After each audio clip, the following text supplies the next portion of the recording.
এই যে বাদ খুলে দেওয়া হলো, বাংলাদেশের সাথে কোনো ধরনের কোনো আলোচনা ছাড়া, কোনো ধরনের ডিসকাশন ছাড়াই কিন্তু বাদ খুলে দিয়ে বাংলাদেশের মানুষের বিরুদ্ধে আমাদের সেই প্রতিবেশী রাষ্ট্র কিন্তু জনগণের বিপক্ষে দাঁড়িয়েছে। আমরা তার নিন্দা এবং প্রতিবাদ জানাই এবং আমরা আহ্বান জানাবো, যদি বাংলাদেশের জনগণের বিপক্ষে কোন রাষ্ট্র দাঁড়ায় তাহলে বাংলাদেশের জনগণও কিন্তু তার জবাব দিবে। আচ্ছা, আপনি সবাইকে একটু দ্রুত আসতে বলেন যারা মানে ডিসিশন মেকার আছে, আর আস্তে আস্তে আপনারা তো বুঝতেছেন এখানে পরিস্থিতিটা কি। অলরেডি পদক্ষেপ নেওয়া উচিত ছিল। এখানে সরকারি এবং বেসরকারি যে প্রতিষ্ঠানগুলো আছে তাদেরকে আপনারা কল করুন, যে বোর্ডগুলো আছে, স্পিড বোর্ড আছে বা যে ধরনের ব্যবস্থা নেওয়া যায়, ট্রলার, এগুলো সব। হ্যাঁ হ্যাঁ, জি জি, আপনার শুধু সরকারি না, বেসরকারি প্রাইভেট প্রতিষ্ঠানগুলোকে আহ্বান করুন। হ্যাঁ, সবগুলাকে বলে দেন এটা একদম প্রধান উপদেষ্টা থেকে নির্দেশ আছে, ঠিক আছে? হ্যাঁ, আর কন্ট্রোল রুম কখন শুরু করতে পারবেন আপনারা? কন্ট্রোল রুম চালু করতে পারবেন কখন? 9টা হবে না? আচ্ছা, এটা আপনি দ্রুত 1 ঘন্টার মধ্যে এটা চালু করার ব্যবস্থা করেন। আমি এখানে আছি, এটা চালু না হওয়া পর্যন্ত আমি যাচ্ছি না আর কি। হ্যাঁ, কন্ট্রোল রুম কে আছে বলে দেন, এটা চালু হইলে, এটা কার্যক্রম শুরু হইলে তারপর আমি যাব। আপনি দ্রুত আসেন আর কি। আর ওই বোর্ডের কোম্পানিগুলোকে কল দিয়ে বলে দেন আর কি, যাতে এখনই তারা প্রস্তুতি শুরু করে যাওয়ার প্রিপারেশন নেয়।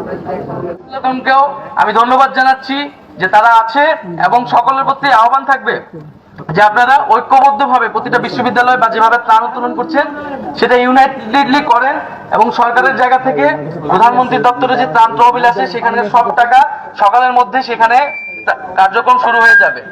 সকল প্রতিষ্ঠানকে বলে দেন যে যাতে এবং আমি সকল প্রতিষ্ঠানকে আহ্বান জানাচ্ছি আপনারা দ্রুত সময়ের মধ্যে অফিসিয়াল কাজ শুরু করুন এবং যার যার জায়গা থেকে সকল দিক নির্দেশনা চলে যাক।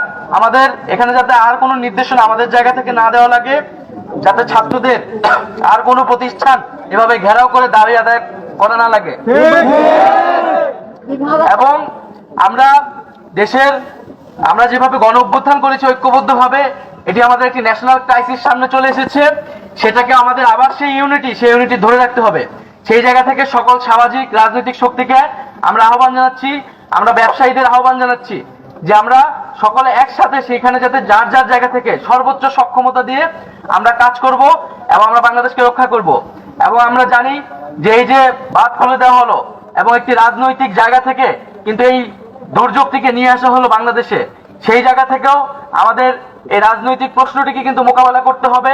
কেন যে কোনো এই যে বাদ খুলে দেওয়া হলো, বাংলাদেশের সাথে কোনো ধরনের কোনো আলোচনা ছাড়া, কোনো ধরনের ডিসকাশন ছাড়াই কিন্তু বাদ খুলে দিয়ে বাংলাদেশের মানুষের বিরুদ্ধে আমাদের সেই প্রতিবেশী রাষ্ট্র কিন্তু জনগণের বিপক্ষে দাঁড়িয়েছে।